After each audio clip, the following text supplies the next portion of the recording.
Mungu kumbingu yeye kuangalia tu. Jusqu'à maintenant, il est devenu. Les enfants sont là. Un mendiant horrible. Vous ne pouvez pas demander quelque chose à Dieu pour se venger. Il ne donnera pas. Il n'est pas comme nous. Il avait déjà parlé dans sa Bible. Vous demandez, vous ne recevez pas parce que vous demandez mal. Vous demandez pour se venger. Dieu n'est pas comme nous. Dieu n'est pas comme nous. Que Dieu vous bénisse. Il a commencé à dire, vous allez voir. Je vais commencer à vous déranger. Déranger même vos habits là. Avec de la boue. Et Dieu était toujours là. Et cette personne était croyante du message. Peut-être il suit. Peut-être il me suit. Quand je vous parle, personne souffre d'une manière terrible. Il manque même la nourriture. Il manque même l'adresse. Mais une personne qui avait des grandes promesses avec des signes précis. Mais à cause de la mauvaise position, la bénédiction a passé par. Dieu ne fait pas parce que vous avez demandé. Si c'était le cas, tout le monde, les gens du message partout, ils allaient avoir le réveil. Tu répètes des choses, ce n'est pas ce que moi j'ai dit. Si c'était à cause seulement de la prière, toutes les églises du message ici, vous pouvez avoir le réveil du Saint-Esprit, vous pouvez arriver ici, vous trouvez Dieu agit dans la puissance. Parce qu'il y a des gens qui prient, plus que même moi. Oui, qui jeûnent. Ils peuvent rester même là 10 jours. Ce frère là, moi je n'ai jamais fait 10 jours. Non. 10 jours. Parce que je suis prophète. 10 jours. Pour gagner quoi? 10 jours. Loin de là. C'est-à-dire que si je veux faire 10 jours, il y a une chose que Dieu n'a jamais fait dans mon ministère qui doit produire. Mais vous voyez que tout le monde l'a pris. Mais il n'a jamais vu comment un paralytique se tient debout.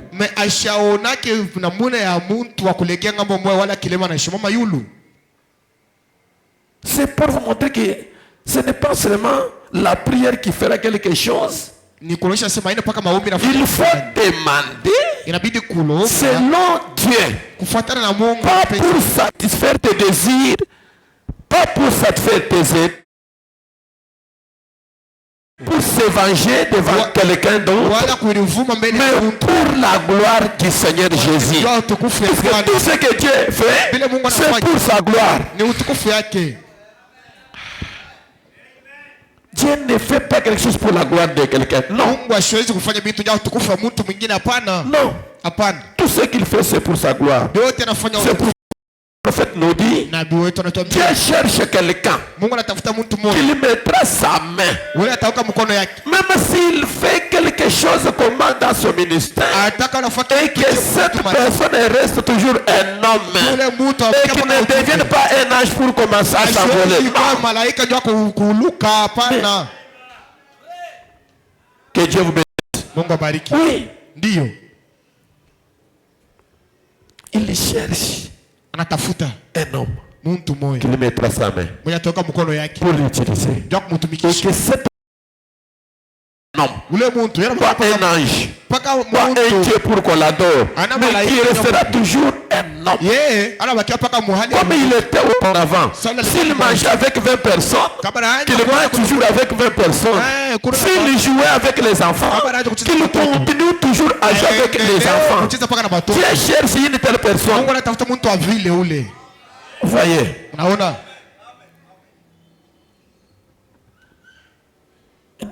regarde pas de bons français ni de beaux habits. Non.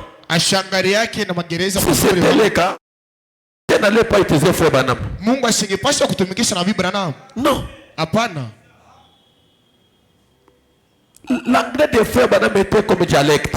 Lakini anglais ya Nabii Branham ilikuwa sasa ni dialect sama lugha yoyote ya chini chini. Mais Dieu descendait pour confirmer ce qui sortait dans sa bouche. Quelle que soit la déformation des mots, mais Dieu de la Bible regardait que j'ai mon homme de confiance. Et cet avant-midi, Dieu aussi cherche une personne qui aura confiance en lui pour qu'il accomplisse quelque chose. Que Dieu vous bénisse. Wow. Il a eu la chance de se déplacer avec Jean. Il arrive au temple. Il trouve un mendiant là-bas. Le Seigneur l'avait laissé. Il a dit, aide-moi. Lui n'avait pas quelque chose. Il a dit, monsieur, nous n'avons ni argent ni or, mais ce que nous avons, c'est quoi? Range-toi, lève-toi et marche. Jésus l'avait laissé. Les synagogues là, Jésus l'avait visité maintes et maintes fois. C'est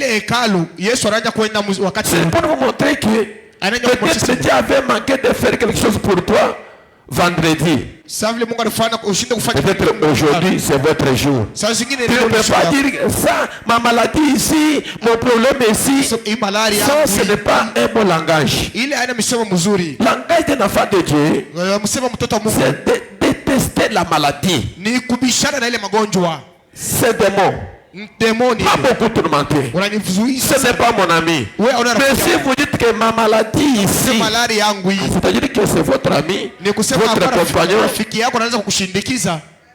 Moi ici, avec ma souffrance ici, c'est-à-dire que la souffrance, c'est votre vie. Mais nous les enfants de Dieu, tout ce qui est contraire à la parole, ça vient du diable. Et nous sommes censés de combattre cela énergiquement, afin que la parole et la prière aient une vie sanctifiée.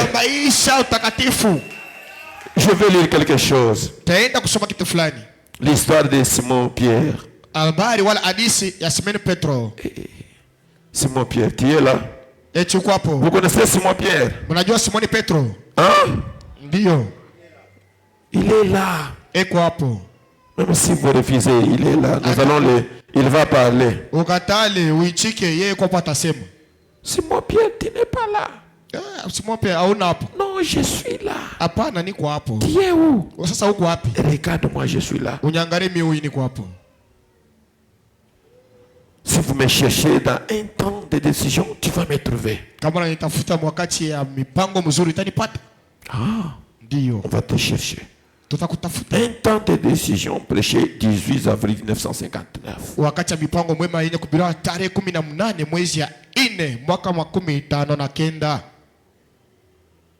Un temps de décision.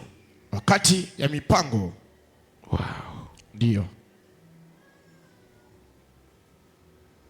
De 59, parce qu'il y a les temps de décision et un temps de décision. Kuna kama wakati ya mpango na wakati moja ya mipango yenye kubiriwa tarehe 1959.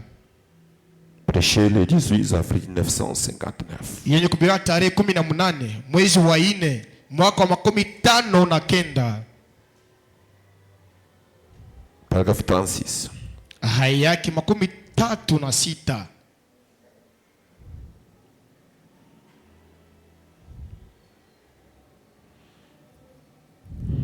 Une fois, un boiteux était couché à la porte. Il était infirme de pied depuis des années. Lorsque les apôtres Pierre et Jean passaient par la porte appelée la Belle, il y avait un boiteux. Ça faisait des années qu'on les transportait. Il leur a demandé une aumône. Et il a fixé les regards sur Pierre. Hakangalia macho yake pa Petro. Comme Pierre, c'était lui le porte-parole. Savile Petro mwenye ndio alikuwa na sauti. Un illettré. Kwa lakini bila kufunda. Qui ne pouvait pas signer de son propre nom. Asingepaswa kujua hata kuandika jina yake. Les Écritures disent Miandiko nasema qu'il était un homme du peuple sans instruction. Alikuwa ni mtu wa taifa bila mafundisho.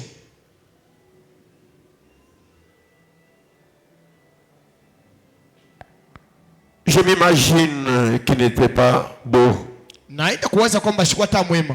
Il n'était pas même beau à voir. Ashikuwa hata mrembo kwa. Et alors Lakini qu'il franchissait la porte, alienda kupita. il s'est peut-être dit que probablement ce vieux pécheur pouvait avoir une pièce de monnaie de plus. Saa zingine ule kilema angepasha kusema watu banaweza kuwa huyu mtu Ce boité attendit sa petite coupe.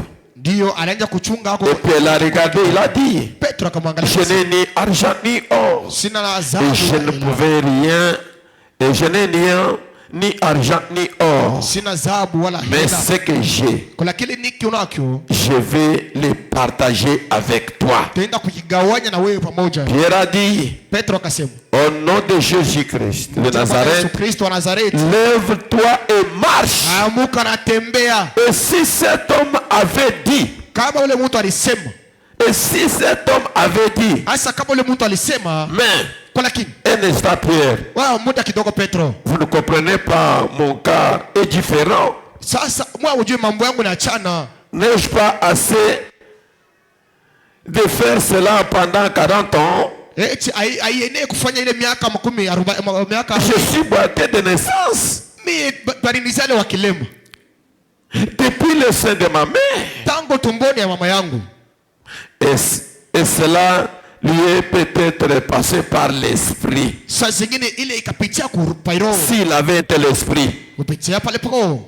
S'il avait un esprit Kama alikuwa na roho de douter sur la parole de Pierre, ya kushikia peut-être cela pouvait passer par l'esprit. ingepasha kupitia yule. Kwa lakini Il avait une décision à prendre. alikuwa na mipango ya kuchukua. Allait-il écouter ce que Pierre avait dit? Angepasha kusikia kile Petro alisema. Était-ce la vérité? Eti kwa kweli. Y avait-il quelque chose de convaincant dans la voix de cet homme? Eti kulikuwa kitu cha kumuwina. Il avait entendu parler de Jésus de Nazareth. Alisikia kusema mambo ya. Et il avait entendu dire que c'était un grand homme. Alisikia kusema alikuwa mtu mnene. Et Jésus passait par cette même porte. Na Yesu alianza kupita mpaka mlango mmoja. Mais alors, Kwa lakini il devait décider si cet homme savait de quoi il parlait ou pas. angepasha upate mipango jua ile bile. Et lorsqu'il a pris la décision, wakati alijua mipango, Pierre l'a pris par la main. Petro akamchukua kwa mkono. Il l'a fait lever il a fait lever un petit instant jusqu'à ce que ses jambes se sont fortifiées. Akaenda kumshimamisha na pale miguu yake ikapata nguvu. Alors, Sasa il s'en est allé marchant, bakaenda pale naye na kutembea, sautillant, mkuluka bondissant mkuruka et ruka louant Dieu. kusifu Il Bwana. avait pris la bonne décision. Alibeba mipango mwema. Troisième poule. Et tous les invités. Ni kweli. Troisième poule. Uvuta tatu. Et tous les invités.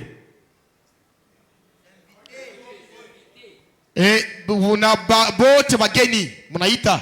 Vous devez vous décider. Mnapaswa kuchukua mipango mwema. Allez-vous sentir et dire, mon cœur va-t-il mieux maintenant? Mtaenda kusikia na kusema moyo wangu inaenda sawa. Ou mon estomac est-il tout aussi mauvais qu'avant? Wala estomac yangu inakuwa mbaya sasa vile kumwanzo. Puis-je bouger mes doigts un peu plus? Mimi naweza kutegesha bilolo yangu hivi tena. N'y pensez pas. Prenez votre décision. Que Christ vous guérit et c'est réglé. Vous êtes bien partant. Et si un fermier allait planter des pieds du blé dans un grand champ, et que chaque matin il a déterré tous les blés pour voir si cela germer ou pas. Tandis qu'il continue de déterrer la semence, elle ne poussera jamais. Chaque fois que vous déterrez cela, vous les retardez un jour. Chaque fois que vous regardez aux symptômes, ça retarde aussi votre guérison. Le fermier confie simplement la semence à la terre. Il prend la meilleure semence qu'il peut trouver. Il la plante. Quand il a pris la décision, il veut une récolte. Ainsi, il va prendre la meilleure semence qu'il peut trouver. Eh bien, il n'aurait pas une grande foi dans une récolte si la semence est mélangée avec la stramonie. Ashitenda kupata imani ya kuvuna bintu bizuri kama mbeko naenda kuchangana na bintu vibaya. Les boublons et les paquettes et autres n'auraient pas une grande foi dans cette espèce de semence. Ndiyo aweze kupata ile imani mwema muile mambeko ya vile. Mais s'il a la meilleure semence, kama eko na mbeko mwema, qu'il peut acheter. Mwenye anaweza kuuza. Une semence qui a les germes de la vie. Kwa lakini ile mbeko na uzima ndani yayo. Une hybride, kwa lakini yenye kuchangiwa, il la plantera. Ndio atenda kwenda kuipanda. Il la confiera simplement à la terre. Atenda kuweka mdongo. Et n'y regardera plus. Kisha angalia mvula. C'est à Dieu de prendre soin du reste. Ni Mungu ndio atachukua safi. Et la meilleure semence qu'il puisse trouver, c'est la parole de Dieu.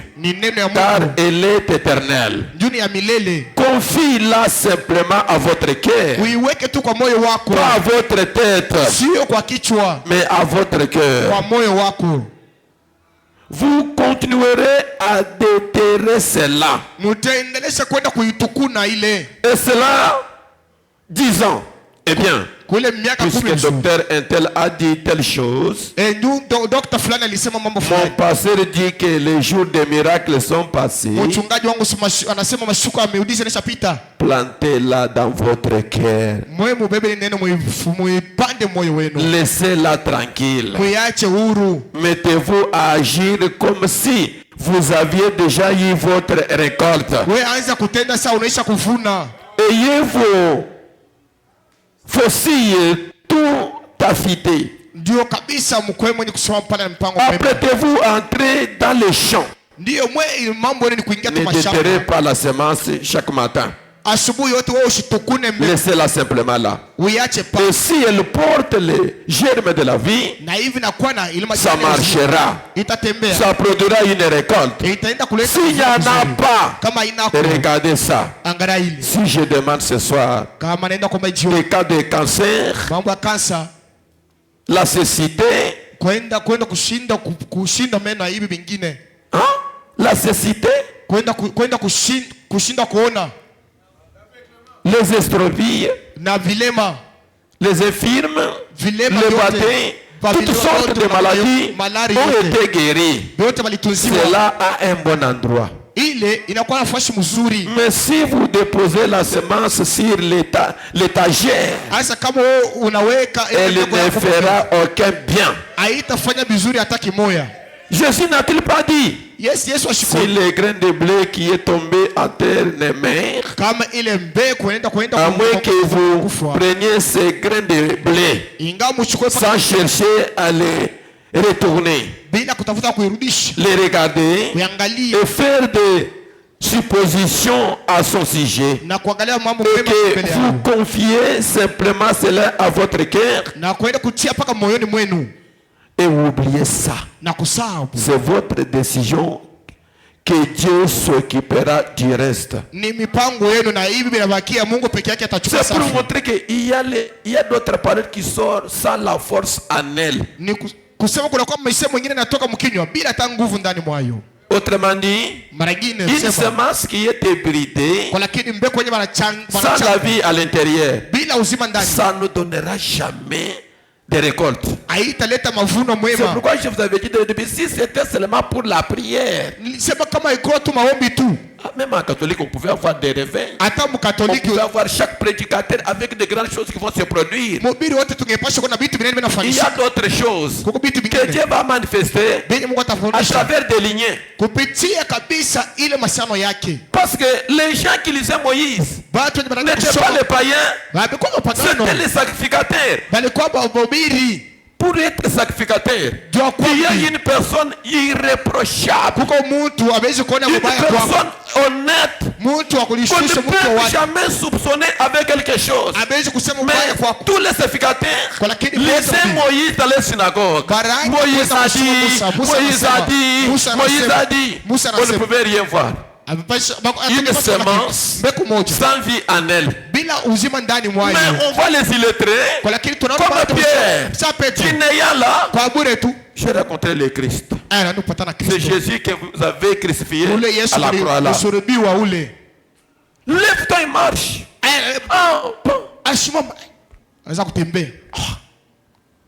Arrêtez-le. Arrêtez-le, mettez-le en prison. Et aujourd'hui, pour arrêter une personne, c'est douer son influence pour qu'il n'avance plus. Aujourd'hui, nous avons des couteaux qu'on est en train de poignarder aux enfants de Dieu. Qui est là, tu n'as rien. Le Saint-Esprit, tu ne l'as pas. Les biens de ce monde, tu n'as pas ça.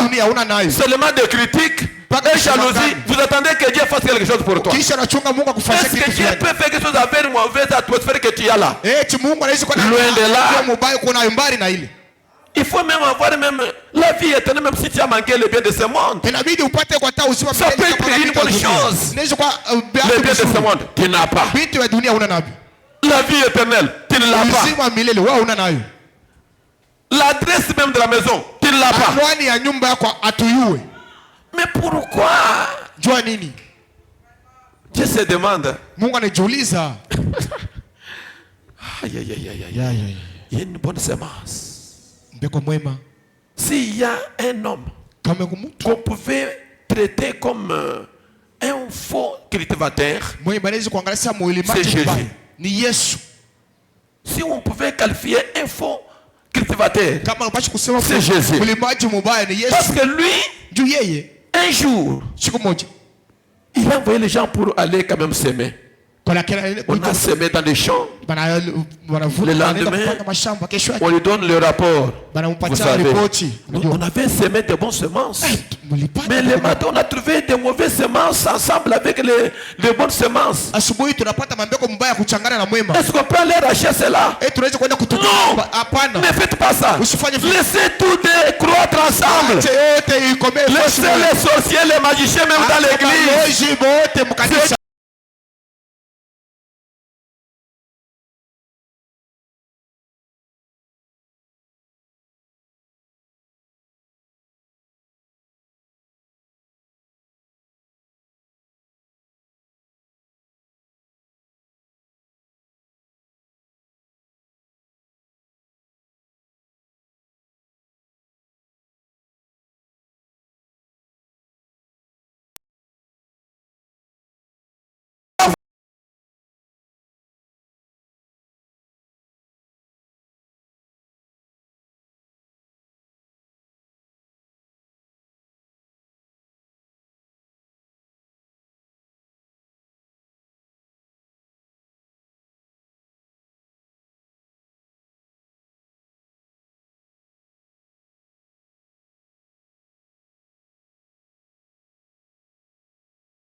Là, quand on tue Étienne, c'est pourquoi je vous dis quelque chose. Et vous les prédicateurs, je vous dis quelque chose.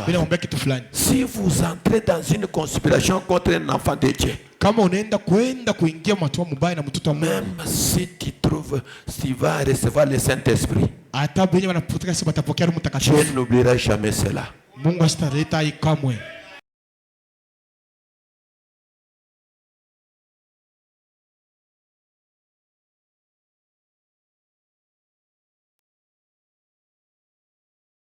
Il était là seulement là. Alikuwa hapo. On a tué les tiens.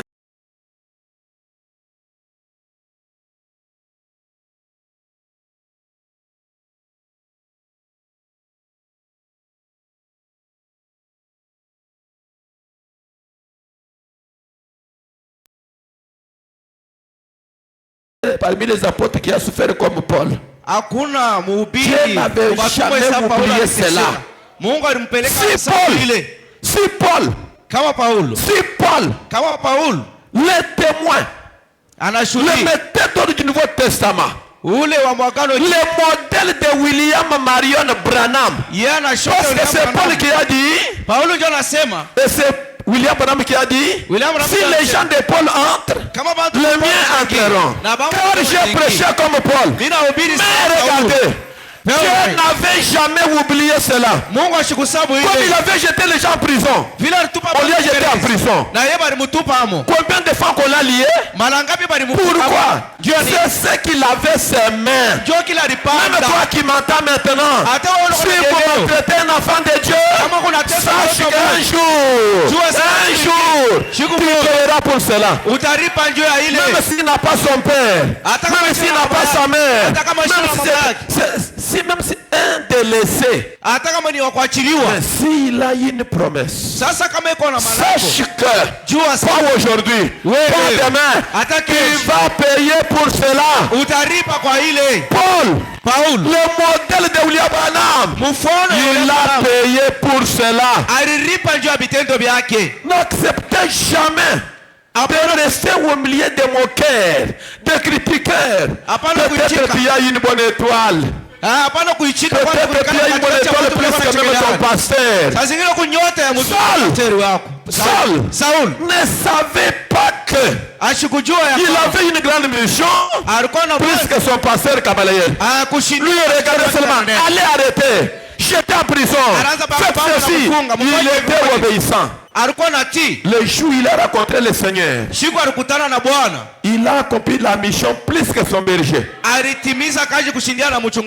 C'est pourquoi ne vous limitez pas s'il a où tu es là. Non. Il y a un Dieu qui peut changer ton adresse ce matin. Tout change. Même la maladie que le médecin avait dit, tu ne seras pas guéri. Tout peut changer maintenant. Si vous créez une bonne atmosphère autour de toi, tout peut changer maintenant. Car nous allons réveiller Jésus. Que Dieu vous bénisse. Amen. Que Dieu vous bénisse. Amen. Wow. Cette parole est certaine. Il te connaît. Mungu ananifanyia mimi, anakujua. Il te connaît plus que même ta mère. Anakujua kushindia na mama yako akukuzala. Peut-être ta mère est au village. Saa zingine mama yako yuko kumkini. Mais toi tu es ici. Wewe uko humo. Il y a des gens. Peut-être il y a des professeurs qui avaient enseigné notre président de la République. Ils sont restés toujours des professeurs. Mais lui est devenu qui? Président de la République. Dieu connaît comment faire des choses. Même si tu commences à dire aux gens, c'est moi qui étais son professeur de français, ça ne changera jamais les plans de Dieu. Que Dieu vous bénisse. Vous pouvez avoir une autre personne. Moi je ne l'aime pas. Il passe en route. Il commence à dire, mais que je ne l'aime pas. Je peux même aller me tenir même au bord de la route là pour voir seulement la couleur de son véhicule. Quand les caméras passent, et toi aussi tu seras du nombre, tu as augmenté le nombre de gens qui étaient là au bord de la route. Et c'est comme ça pour Jésus-Christ. Et toi sorcier, tu vas toujours contribuer. Tu peux être sorcier, mais corbeau. peut-être un corbeau. Saa zingine kwa kunguru. Un sorcier dans l'église. Muloji ndani ya kanisa. Tu envoûtes l'église. Uko na Mais on demande qui va nous donner ça. Beko na loisa, unataka kifani nani? Mais quand Sasa votre sorcellerie deviendra une malédiction. pale muloji kwa utakuwa laana. C'est quand vous commencerez maintenant à attaquer les enfants de Dieu. Ni pale utaanza kukupikania. Ça, Dieu va oublier tout ce que tu as fait. Pale Mungu atasabu vyote vizuri ulifanya. Que Dieu vous bénisse. Amen. Ça, Dieu va oublier tous les efforts que tu avais fait. Ile Mungu atasabu vizuri Parce que tu as commencé maintenant à combattre ce que Dieu a béni. Mais si tu as mené ta sorcellerie dans l'église, kama ulileta muloji wako mkanisa, bras croisés, wenye kufunga tu mikono, viens, que Dieu vous bénisse. Amen. Chantons. Qui chante. unaimba. Peut-être c'est toi la meilleure chanteuse. Saa zingine uko mwimbaji Peut-être c'est mzuri. toi le véritable vase. Saa zingine wewe njoo. Mais il y a moins avec ta sorcellerie là. Sasa bule Tu buloji es un corbeau huko pour kunguru. aider. Njoo kusaidia. Ça, Ile. tu n'as pas un problème avec Dieu. Pale una na mambo na Mungu. Mais essayez seulement. Pima. C'est là où d'autres pasteurs doutent. Njoo pale mapastori wengine beko na shaka. Quand on lui dit que cette personne, Kama wanamwambia huyu comment mon œuvre? Non. Ça c'est le faux message. ile ni ujumbe ya kweli. Ça c'est le faux message. Ile ni ujumbe ya bongo. Cette personne m'a beaucoup soutenu. Huyu mtu ananisaidia sana. Balaam. Prophète Balaam.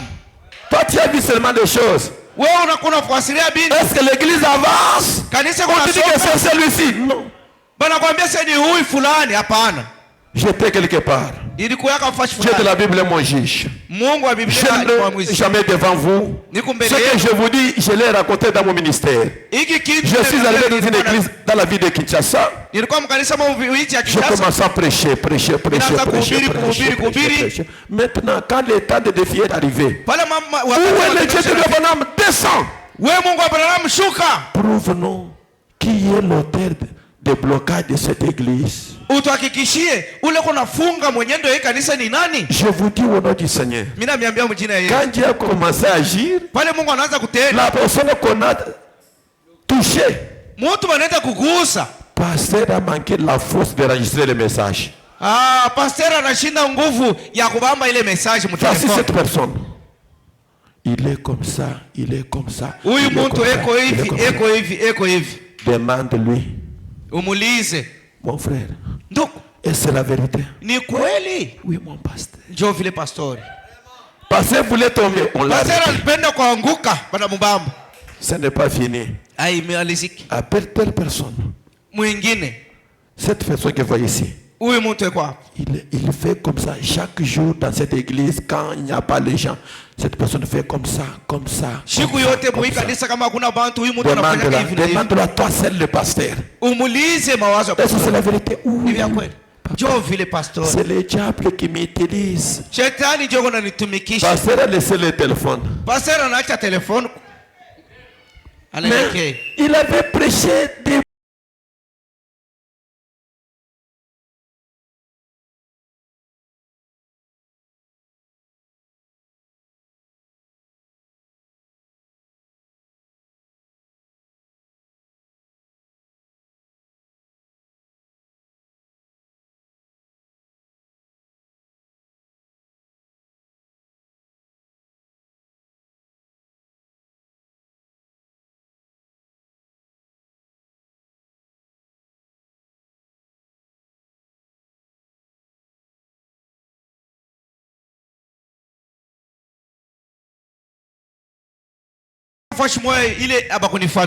Vous savez ce que Dieu a fait?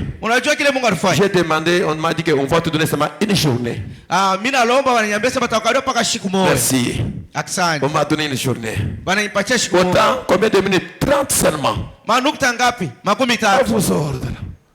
Seigneur Jésus, que Dieu vous bénisse. Où est le Dieu d'Abraham? Quittez la photo, descend. Celui qui marchait avec les sacs du pasteur. Tous les jours. Tous les jours. On l'a vu tomber par terre. Regardez-moi bien. Il commence à ramper en dessous des chaises. Tout le monde commence à observer. Qu'est-ce qui ne va pas? Qu'est-ce qui ne va pas? Lui voit l'ange. L'ange lui dit, je vais te tuer. Malaika si tu ne parles pas. Kama useme itakuua. Comme Paul avait vu seulement la lumière. Lui a vu seulement l'ange qui dit je vais te tuer. Tout le monde ne voyait personne. La personne qui marchait avec le pasteur jour et nuit, il était dans sa maison. Mais c'est lui qui avait pris toute l'église en otage. Je tiens la Bible à main. Le Dieu de la Bible est mon juge, je ne le battrai jamais. Maintenant, le pasteur observe le mouvement. L'homme commence à discuter avec l'ange seul, pas avec d'autres croyants. Laissez-moi, je vais parler. Laissez-moi, je vais parler. Ça, c'est l'homme qui commence à témoigner. L'ange lui dit, si tu ne parles pas, je vais couper la tête. Vous regardez l'église, plein de gens. Sans même une moto. Mais à la frontière de l'Angola, là où il y a des diamants, mais il y a des gens de mauvais cœur. Hein? Il a pris toute l'église en otage. Il est aussi chez le pasteur. Il mange jour et nuit. L'enfant chéri du pasteur qui se déplace avec lui. Mais il a pris l'église en otage. Ce jour-là, c'était fin de film. Maintenant, soit tu vas te repentir, soit je vais te couper la tête. Il lui dit que je vais parler au pasteur. Quand il disait ça, c'est lui qui voyait l'ange. Personne ne le voyait. L'équipe est terminée. Il a pris les sacs.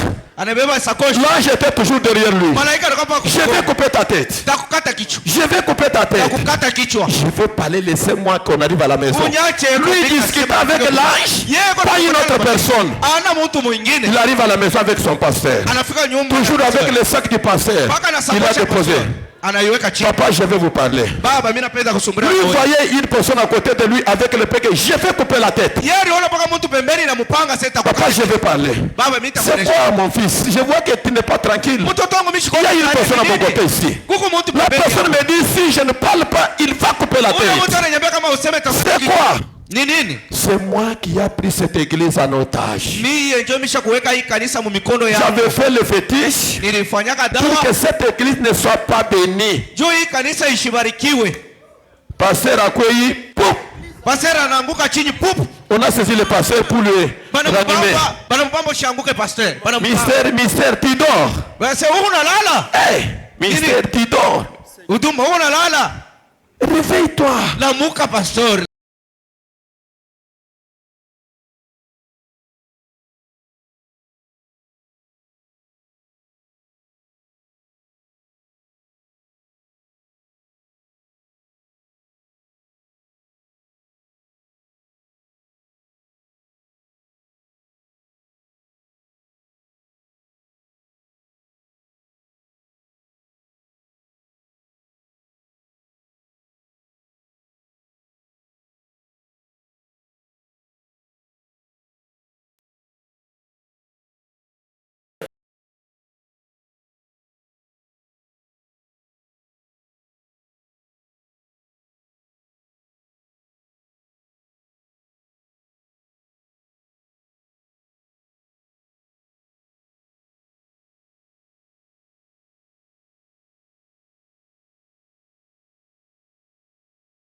Moyo.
mamlaka. Les grands médecins.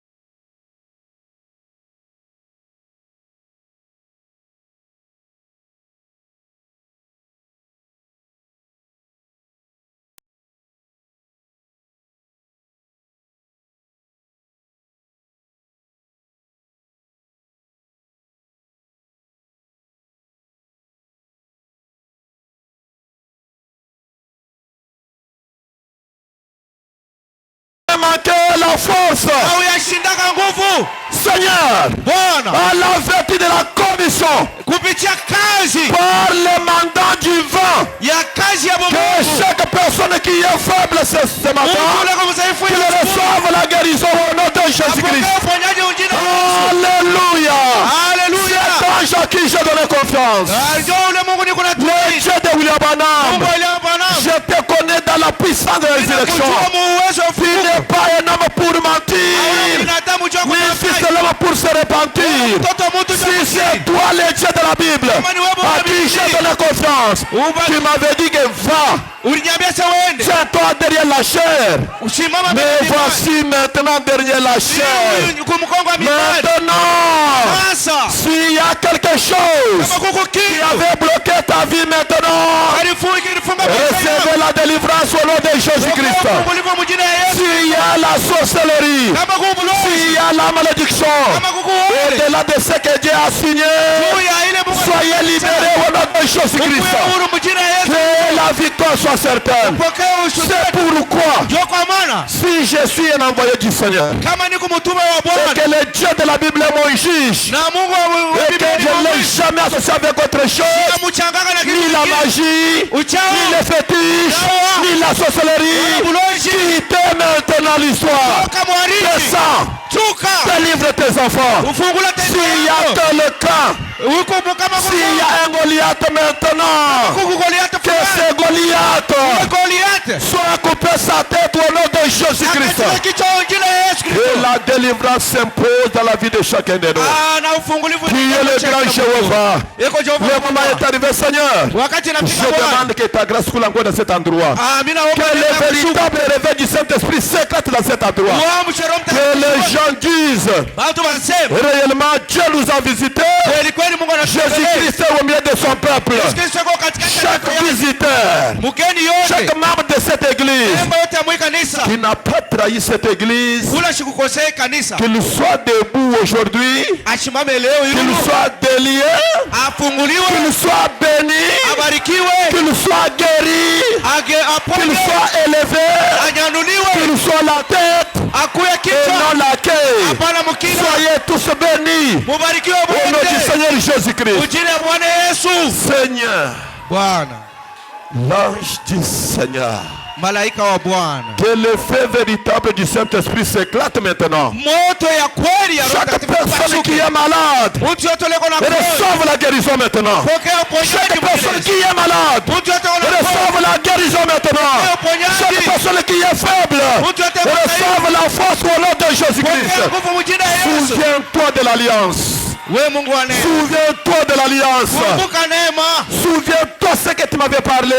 Tu es fidèle dans tes promesses et tu n'as jamais changé. L'ennemi de cette œuvre, qu'il soit le péché de la place, qu'il soit un chantre, qu'il soit qui que ce soit, il va de l'église, il de l'église, qu'il nous tombe dans ses propres pièges au nom de Jésus-Christ. Et que la victoire soit certaine. Et que cet ange qui m'a toujours accompagné,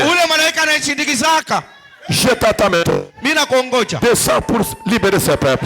Car j'ai confiance en toi. Le Dieu immuable. Le Dieu de Moïse Chibola. Le Dieu de Moïse Chinyama. Le Dieu de Maruchika Songo. Le Dieu de Sali. Quittez l'histoire. Que le feu s'allume dans cet endroit. Que le feu s'allume dans cet endroit. Que le feu s'allume dans cet endroit. Et que les malades reçoivent la guérison. Et que la délivrance se pose dans la vie de chacun de nous. S'il y a une main noire, ni dans les quartiers, ni chez les voisins, ni chez les parentés, qui a pris cette église en otage par le mandat du vent. Si c'est toi qui m'avais parlé, que cette personne tombe dans ses propres pièges au nom de Jésus-Christ. Et que la victoire soit certaine. Priez le Seigneur maintenant. Demande maintenant la chose avant que je prie pour toi. Prie maintenant. L'ange est dans le camp. Qu'on ne vous trompe jamais. Qu'on ne vous trompe jamais. Aujourd'hui c'est fin de film. On va tourner les pages. L'ange va faire quelque chose dans votre vie. Mais ne restez jamais sans témoigner cela.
Mon serviteur Agabis, mtumishi wangu kabisa, tu m'as invité dans ton église. unanialika kanisani yako.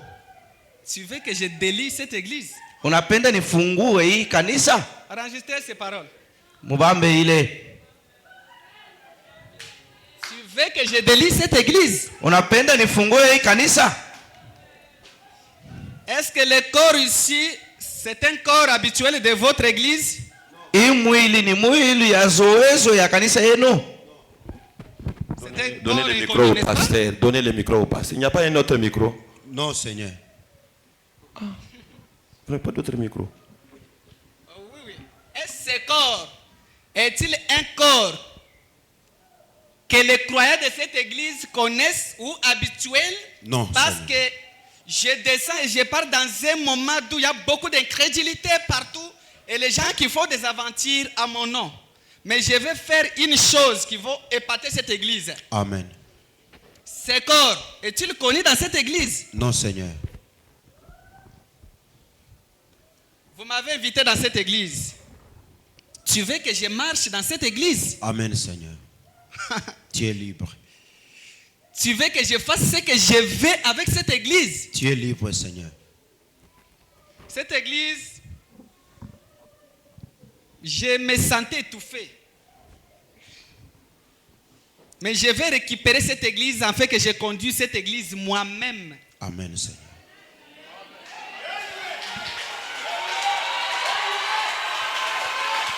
Je vais marcher devant cette église. Ok? Le signe de ma présence qui vous donnera la crainte pour des bénédictions, des choses physiques. Je vais vous montrer des signes. C'est pour délier ceux qui sont dans l'esclavagisme. Amen, Seigneur. Les signes de témoignage, si vous voulez les témoigner jusque le matin. Aujourd'hui, si vous voulez témoigner les témoignages jusque le matin, je vais uniquement, premièrement, pour honorer la présence de la bouche dont j'ai utilisé. Amen. Et écoutez aussi les cris de ceux qui m'ont invoqué à l'auditoire. Avec sincérité. Il y aura la guérison. Amen. Il y aura des blocages. Amen. Je vais un peu desserrer ou débloquer. C'est des attributs d'où je descends. Mais je montre les signes en fait que vous sachiez. Après ceci, mes ennemis sont déjà sous mes pieds. Amen. Alléluia. Écoute, Merci, Seigneur. voici les signes que vous irez dire même à vos familles. Même aux gens qui étaient du dehors. D'où à un temps, ce que tu as fait, mon serviteur Gédéon, amènera que cette église devienne encore pleine. Mais mes châtiments commenceront en commençant par la maison de mon serviteur jusqu'au dernier banc. Amen. Tu m'as invoqué beaucoup. Amen. Il y a des requêtes adressées, des humiliations de beaucoup de mes enfants. Je vais d'abord vous montrer les signes que ma présence est là maintenant. Quand je vais terminer, toi mon serviteur qui a porté ce message, si vous voulez témoigner de la guérison, vous pouvez témoigner dès cette heure que je vous parle jusqu'au matin. Vous manquerez comment témoigner. Il n'y aura que des attributs. Je suis descendu comme un médecin avec la guérison. Et encore avec un attribut pour couper les chaînes de ceux qui sont liés. Amen. Même par le bien matériel. Amen. Mais cela n'empêche que vous ne verrez pas le sang après pour ceux-là qui sont restés incrédules et têtus. Je vais d'abord vous montrer quelques signes de requête que toi, mon serviteur Agabus, tu m'as adressé par défi. Les quelques noms que je citerai ici, c'est les noms blessés et humiliés par de diverses requêtes. Parmi ceux dont qui bénéficieront de cette grâce aujourd'hui, ces noms-là sont du nombre. C'est pour cela, la question vous a été posée. Ce corps Est-il encore connu devant vous? Non. Devant les réseaux sociaux, tu as dit? Non. Maintenant, je vais donner des réponses. Premièrement pour les malades. Levez juste vos mains.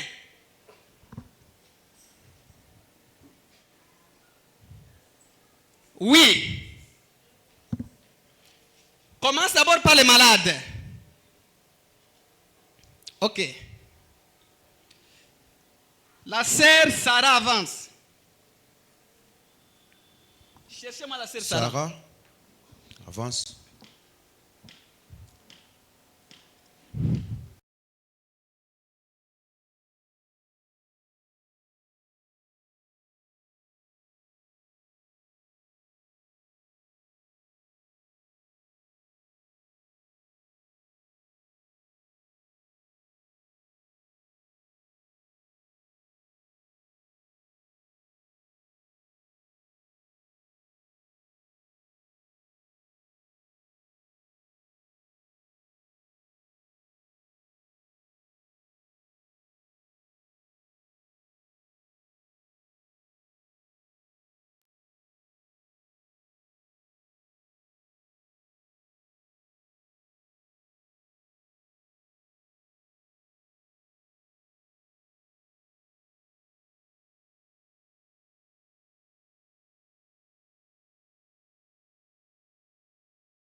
Que vous sachiez que vous serez guéris. Amen. Amen. Amen. Amen.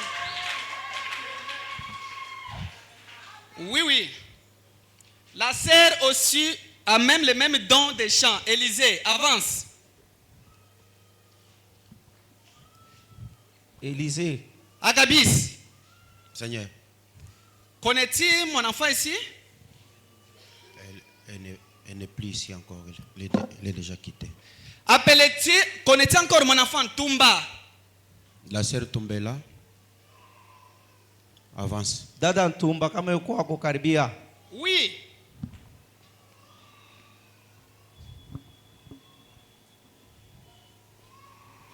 Observez les signes. Mwangalie maalama. Tumba avance. Karibia kumbele. Agabis, Seigneur, je vais vous montrer que je suis là devant ce peuple. merci Seigneur. Ce corps, connaissez-vous ce corps? Unatambua hii mwili? Mpatie micro.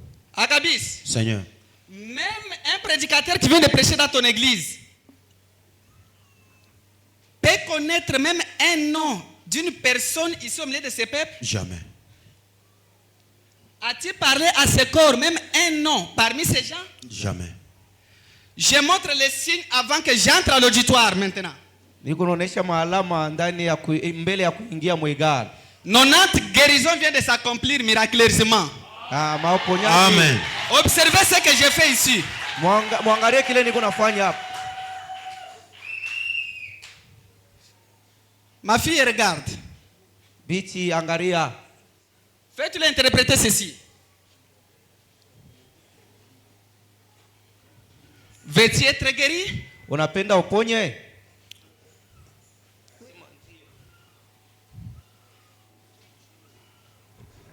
Veux-tu être guéri? Unapenda uponye? Ndio. Donc quand je vois une main d'un médecin ténébreux, Niko naona mkono ya munganga wa mungiza kumambo yako. qui devrait amener une intervention chirurgicale. Ilipashi kuleta mambo ya haraka ya kukutunza. Ya opération. Ya kupere. J'ai vu un ange se tenir l'ombre noire foncer au niveau de tes matrices juste au bas ventre. Niko naona malaika mweusi kuya ti na kimvuri kieusi chini ya tumbo yako. Cette douleur a traîné beaucoup sur ton corps. Ile maumivu inaisha kukawa sana kwa mwili yako. Mais je vois des boules comme des myomes. Oui, Niko oui, c'est naona la vitu vérité. mabulubulu sa miom. C'est la vérité. Ça a été déjà examiné par un certain médecin. Ba munganga banekala basha kuipimaka. Ceci s'attend encore une deuxième intervention. Amen. Oui, chirurgicale. C'est ce qu'il m'a Est-ce que c'est la vérité? Donnez le micro. Est-ce que c'est la vérité? Oui. Que le nom du Seigneur soit béni à jamais. Ça vient de totaliser 11 ans sur ton corps. Amen. Il y a des douleurs du côté gauche, près des matrices, d'un cancer qui te fait mal. Ça a dérangé, cycle d'ovulation, il y a cela 12 ans. Si c'est la vérité, est-ce que c'est la vérité? C'est la vérité. Que le nom du Seigneur soit béni à jamais. Alléluia. Que ceux qui ont des maladies, des myomes, peuvent maintenant se lever debout et être guéris au même moment avec ma fille ici. Bashimame yulu mutaponya pamoja na huyu dada. Bale beko na malaria ya myomo mushimame. Mushimame yulu. Munyoloshe mikono yulu. Est-ce que vous les frères vous avez des myomes? Voici un docteur avec moneni munganga na une main d'opération maintenant. Na mukono ya kupasula nayo sasa. Maintenant prononce-moi juste un mot. Unyambie tu musemo. Pas demain. Hapana kesho. Dans quelques minutes, je vois ces choses qui peuvent les gens être guéris. Qu'ils reçoivent la guérison. Que le myomes le quitte au nom du Seigneur Jésus-Christ. Amen. Amen. Juste s'ils veulent témoigner, kama banapenda kusudia, pendant que je suis en train de discerner quelqu'un d'autre, pale ni kunaenda la kufasira bengine. Ils peuvent commencer à toucher là où se trouvaient des myomes, des douleurs et juste peuvent commencer à donner le témoignage. Kugusa pale palikuwa ma myomes na biote vile. Mwanza kubamba hapo mikono. Ma fille, dada, tu étais blessée davantage. Ulifunjika sana. Cela a mené beaucoup d'estomac à cause des soucis et de cette humiliation vaincue. Ne t'inquiète plus encore. Retourne, cette maladie vient de te quitter maintenant même. Rudia ile magonjwa yanatoka kumalizika. Amen. Ma fille tumba avance. Dada tumba karibia. C'est une étoile venant de moi. Ni nyota ya kutokea kwangu. Mais combattu beaucoup par l'ennemi. Bana mpinganisha sana kwa adui. Ceci n'est pas sa santé, je la vois ici. Une santé paraître dans une vision. Iya ina afya yake. Niko namuona na afya mzuri muonyo. Afin que vous sachiez que ceci c'est la vérité. Juu mjue sema hii ni ukweli. Touchez juste ma main.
C'est vrai.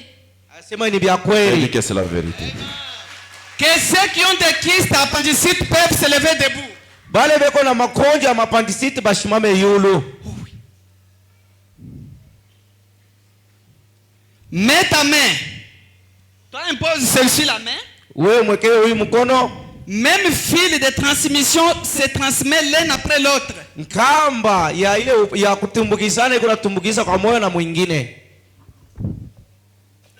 Seigneur Jésus, sur le bas de ta parole, à la avec la commission par le mandat divin, je déclare kyste et appendicite comme des démons qui sera bientôt chassés sans préavis dans les corps de tes enfants. Sortez au nom du Seigneur Jésus-Christ. Recevez votre guérison et soyez rétablis. Au nom du Seigneur Jésus-Christ. Amen. Amen. Ne vous étonnez pas, tout le monde qui avait cette maladie, je vois des guérisons se produire maintenant. Afin que vous sachiez que ma présence est ici. Celui qui a des complications de marcher peuvent toucher ses mains, à pied maintenant même. Ceux qui ont des troubles de tête peuvent toucher leurs mains là où ils sont. Maintenant, je vous montre des guérisons, comment cela se produit maintenant. Ule kona mambo ya kutembea, eko na magonjwa ya kutembea, aguse mkono pale, tamionyesha uponyaji. Avance maintenant et avant que tu appelles maintenant beaucoup de témoignages de 90 guérisons qui veulent s'accomplir. Karibia sasa mbele ya kuleta ushuda.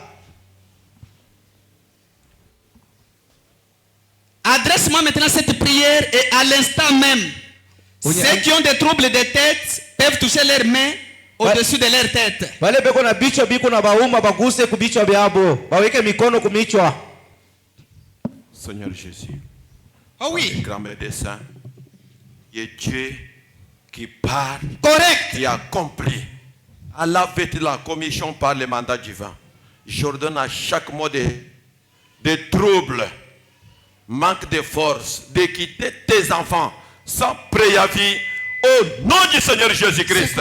Mon frère et ma sœur, reçois votre guérison et soyez rétablis normal au nom du Seigneur Jésus-Christ. Amen. Amen. Maintenant, écoutez ce dont je vais faire. Les malades, levez-vous debout maintenant.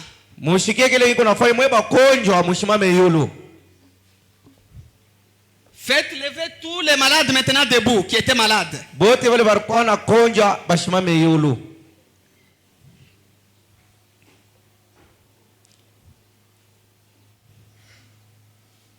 Pas prier.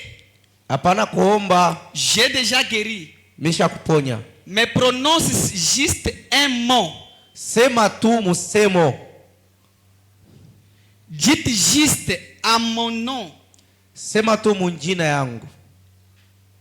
Et que les malades qui sont déjà guéris peuvent commencer à s'avancer comme ceci que je te montre les signes. Même ceux qui ne marchaient pas. Seigneur Jésus-Christ, par ton nom puissant, je déclare chaque maladie vaincue et que le nom du Seigneur Jésus-Christ cloue chaque maladie par terre. Que tes enfants se tiennent debout au nom du Seigneur Jésus-Christ. Amen. Amen. Je vais te demander des témoignages pour cette première étape. Dites à chaque personne dans une minute qui était malade de faire l'essai et sentir ce que j'ai déjà opéré à l'auditoire. Onesha yote uliokuwa na magonjwa munukta moya.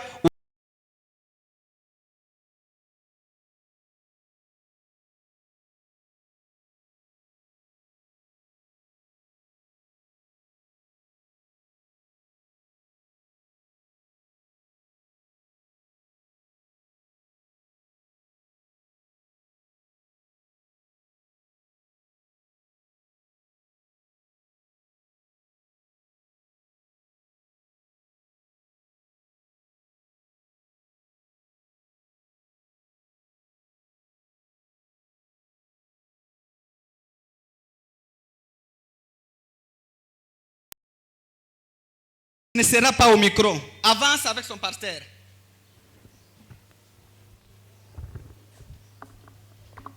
Fais maintenant les gymnastiques là à l'auditoire. Après, demande-moi des témoignages de ceux qui sont déjà guéris. Sentir réellement comment je les ai déjà touchés. Malades, qu'ils se tiennent debout et qu'ils fassent les mouvements qu'ils ne faisaient pas. Mwebote mushimama njuu ya malari, mushimame yulu, mutengetenge, mufanye ile ma mouvement.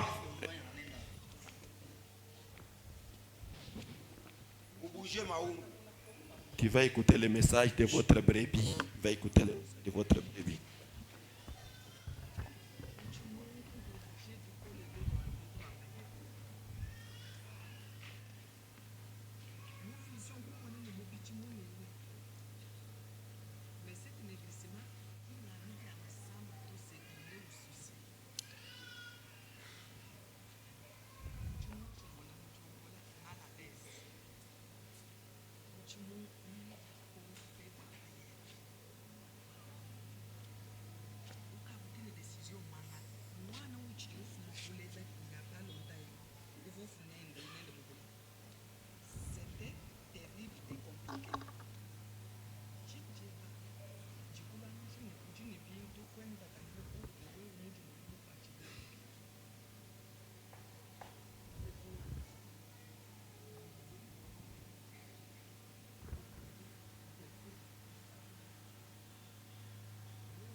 Est-ce que tout ce qu'on dit c'est la vérité, pasteur?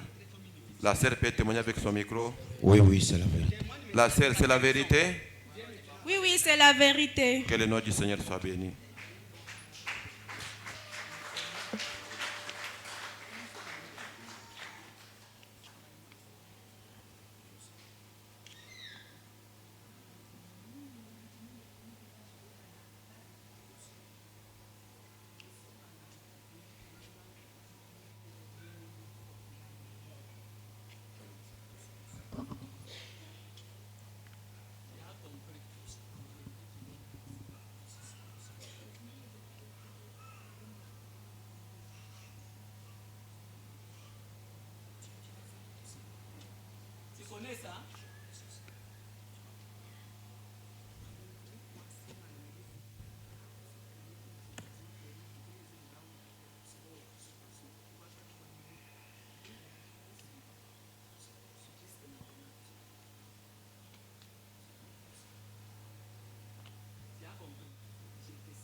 Utajibu mbele ya taifa.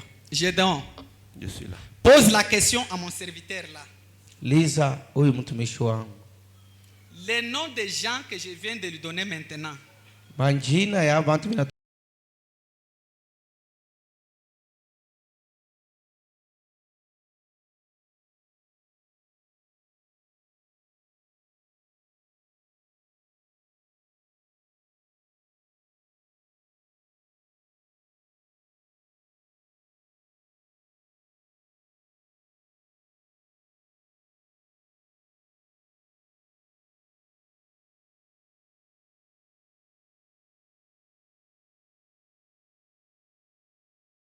Veux-tu que je fasse quoi avec ces gens?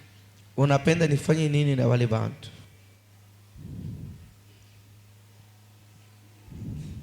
Parce qu'on a cité les noms, tu es convaincu. Oui, oui, les gens qui ont combattu cette œuvre. Oui, oui. Maintenant, vous voulez qu'on fasse quoi? Seigneur, faites ce que vous voulez.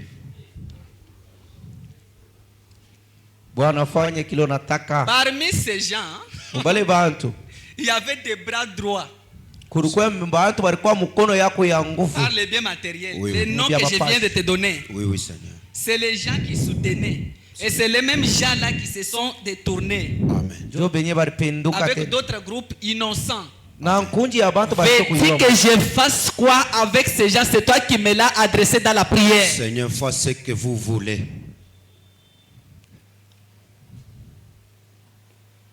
Mon peuple, vous avez compris? Taifa mnashikia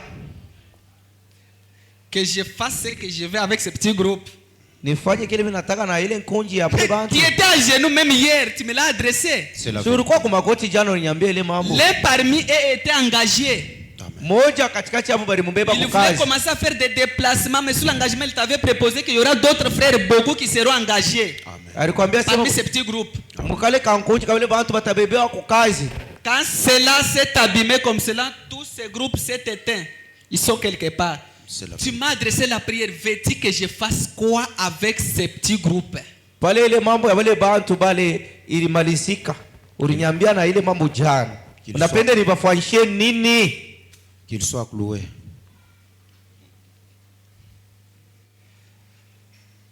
J'ai confirmé que ma présence est ici devant vous.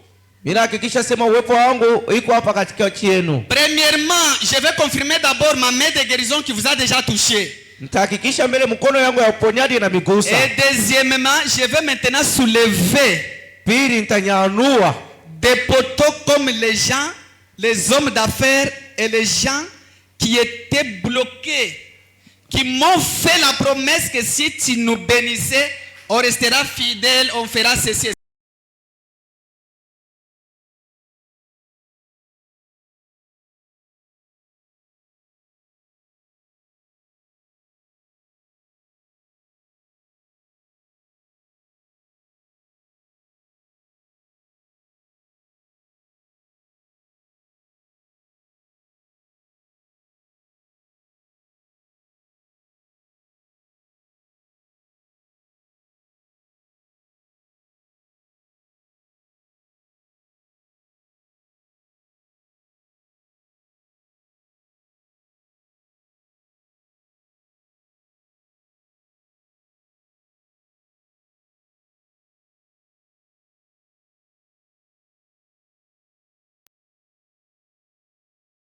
a ceux qui ont véritablement réussi la guérison qu'ils avancent. Réellement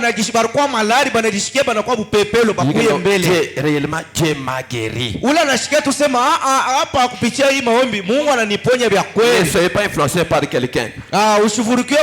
Toi-même tu es sûr que réellement le Dieu de la Bible m'a guéri. Tu as seulement 30 secondes.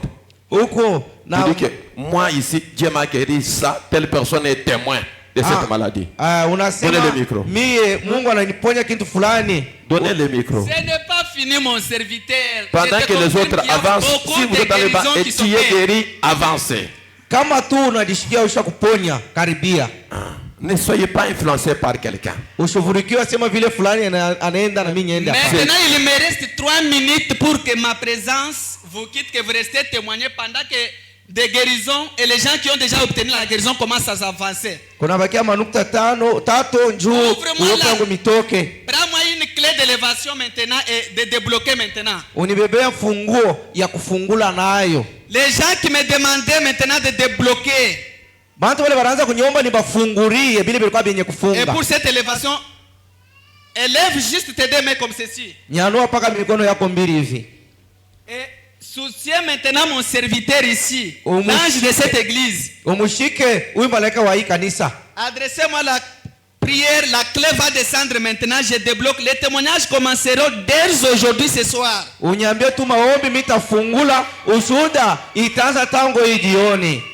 Seigneur Faites-moi Jésus, cela courtement. je prends sur base de ta parole.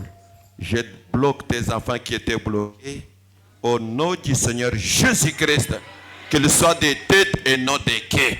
Toi, le Dieu de la Bible, confirmez et matérialise cela, qu'il témoigne pour ta gloire. Au nom du Seigneur Jésus-Christ. Amen. Amen. Allez-vous voir des choses que je vais commencer à opérer dès ce soir même. Je vous quitte maintenant. Vous pouvez commencer à témoigner des grandes guérisons que j'ai opérées afin que vous sachiez que j'ai fait un pas avec cette église. Mutaanza kuleta, mtaona alama ya ile uponyaji mkubwa ile mina